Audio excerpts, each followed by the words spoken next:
यह आपके जीवन में मानसिक और शारीरिक स्वास्थ्य के अधिक दबाव को दर्शाता है। हो सकता है किसी ना किसी चीज़ को लेकर के आप मेंटल स्ट्रेस में हो, तनाव, चिंता या भावनात्मक पीड़ा आपको हो रही हो, इसलिए बार-बार आपको ये सपना दिख रहा है।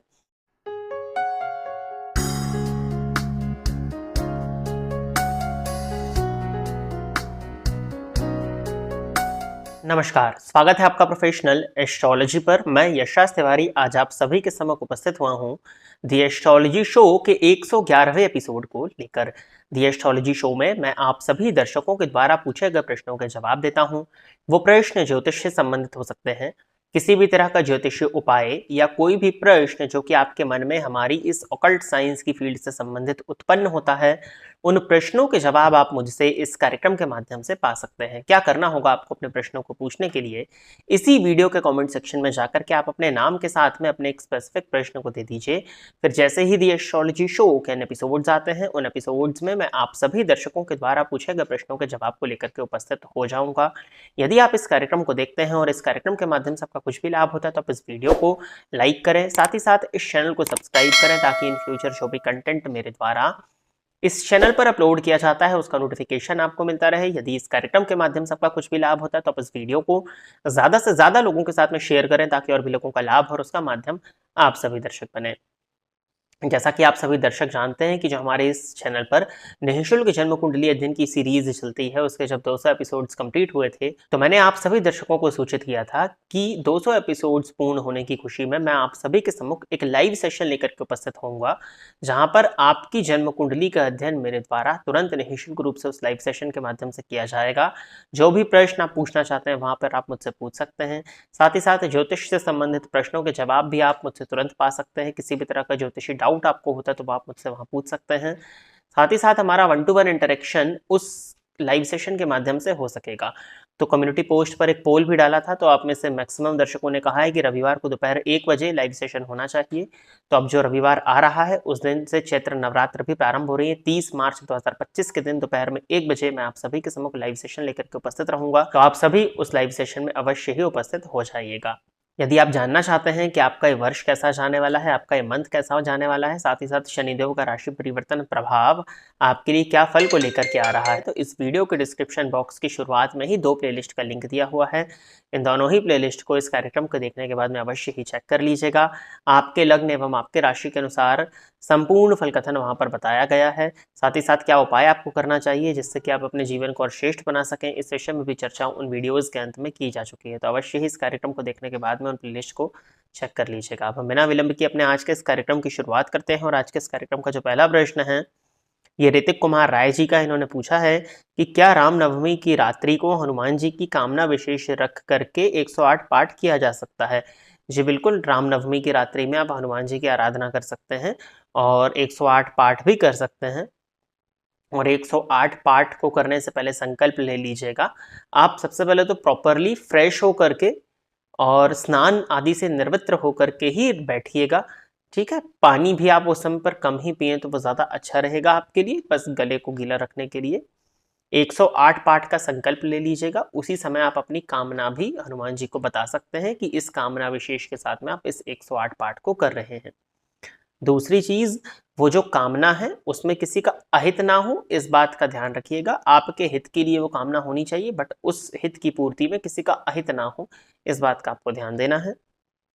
बाकी नॉर्थ डायरेक्शन की तरफ फेस करके आप बैठे, हनुमान जी की प्रतिमा यदि आपके सामने हो, राम दरबार हो तो आप रख लीजिएगा। लाल रंग के वस्त्रों को धारण कर लीजिएगा, लाल रंग का आसन होना चाहिए। हनुमान जी को आप लाल रंग के फूल भी अर्पित कर सकते हैं, साथ ही साथ लड्डू को यदि भोग लगाना चाहें तो वो भी आप लगा सकते हैं। और इसके बाद में आप संकल्प लेकर के 108 पाठ हनुमान चालीसा का कर सकते हैं। गिनने के लिए माचिस की तिली रख सकते हैं, चने इत्यादि जो भी हो वो गिनने के लिए रख लीजिएगा। एक कॉपी पेन रख लीजिएगा ताकि आप लिख सकें, क्योंकि 108 पाठ होगा और लगभग अगर देखा जाए तो 1.5 से 2 मिनट एक पाठ को करने में लगता है। जब आप बढ़ेंगे, आगे बढ़ेंगे, 11, 21, 51 पाठ तक पहुंचेंगे तो थकान होगी और कंफ्यूजन की वजह से हो सकता है गिनती भूल जाएं। तो प्रॉपरली या तो लिख लीजिएगा या 108 काड़ियाँ, 108 चने गिन करके रख लीजिएगा तो उसको आप शिफ्ट कर सकें।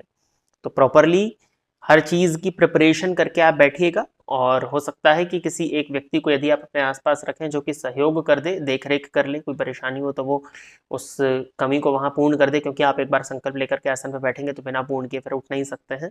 तो इन सब चीज़ों का ध्यान रखिएगा और उसके बाद में आप रामनवमी की रात्रि में हनुमान चालीसा का पाठ 108 बार कर सकते हैं। साथ ही साथ राम नाम का जाप करना या राम जी की पूजा करने से हनुमान जी ज़्यादा संतुष्ट होते हैं, तो आप ये भी उसके साथ साथ कर सकते हैं। आगे बढ़ते हैं। अगला प्रश्न जो है ये है अक्षय जगताप जी का। इन्होंने लिखा है कि मेरा शुक्र केतु से पीड़ित है। आपने सही कहा और प्रिडिक्शन दीजिए प्लीज। 12th हाउस में पीड़ित शुक्र है। देखिए 12वें भाव में शुक्र वैसे तो अति विशिष्ट कारक होते हैं और व्यक्ति को सुख संपन्नता देते हैं, कहीं ना कहीं जातक के जीवन काल में लग्जरीज होती हैं।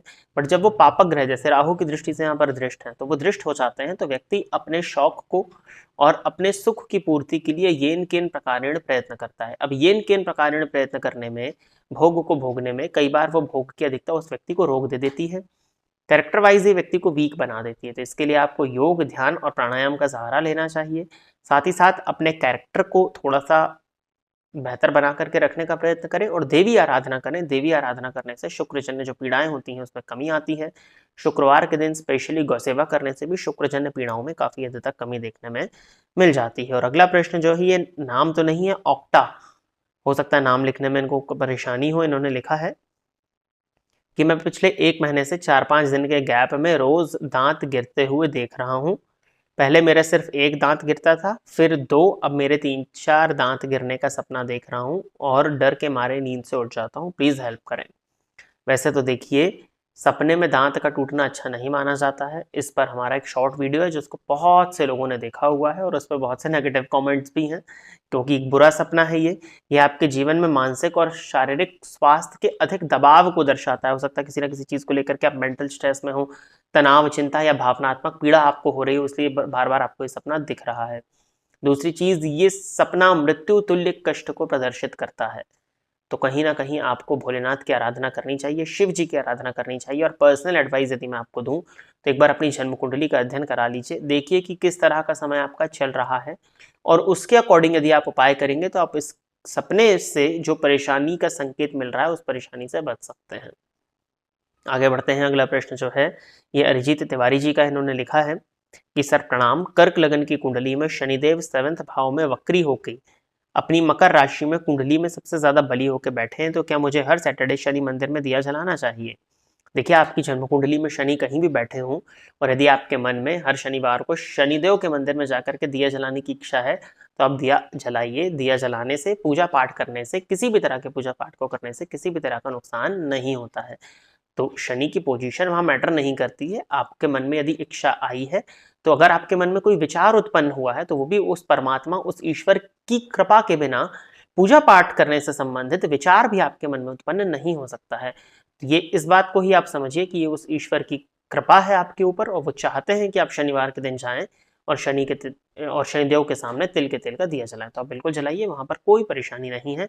उसके लिए आपकी जन्म कुंडली की प्लैनेटरी पोजीशन को भी देखने की आवश्यकता नहीं पड़ने वाली है। तो प्रिय दर्शकों, इतने ही प्रश्नों को दी एस्ट्रोलॉजी शो के एपिसोड नंबर 111 के लिए सिलेक्ट किया गया था और इतने ही प्रश्नों के जवाब को लेकर के आज मैं आप सभी के सम्मुख उपस्थित हुआ था। आशा करता हूं कि जितने भी लोगों के प्रश्नों के जवाब मैंने इस कार्यक्रम के माध्यम से दिए वो सभी लोग संतुष्ट होंगे। यदि आप इस कार्यक्रम को देखते हैं और इस कार्यक्रम के माध्यम से आपका कुछ भी लाभ होता है तो आप इस वीडियो को लाइक करें, साथ ही साथ इस चैनल को सब्सक्राइब करें ताकि इन फ्यूचर जो भी कंटेंट मेरे द्वारा इस चैनल पर अपलोड किया जाता है उसका नोटिफिकेशन आपको मिलता रहे। यदि इस कार्यक्रम के माध्यम से आपका कुछ भी लाभ होता है तो आप इस वीडियो को ज़्यादा से ज़्यादा लोगों के साथ में शेयर करें ताकि और भी लोगों का लाभ हो और उसका माध्यम आप सभी दर्शक बने। आज के इस कार्यक्रम में बस इतना ही रखते हैं। उसके भी पहले लाइव सेशन की जो सूचना को मैंने दोहराया है कि 30 मार्च 2025 को नवरात्रि के फर्स्ट डे दोपहर में 1 बजे मैं आप सभी के सम्मुख लाइव सेशन लेकर के उपस्थित हो रहा हूं, तो आना मत भूलिएगा और कम्युनिटी पोस्ट को भी जाकर के चेक कर लीजिएगा।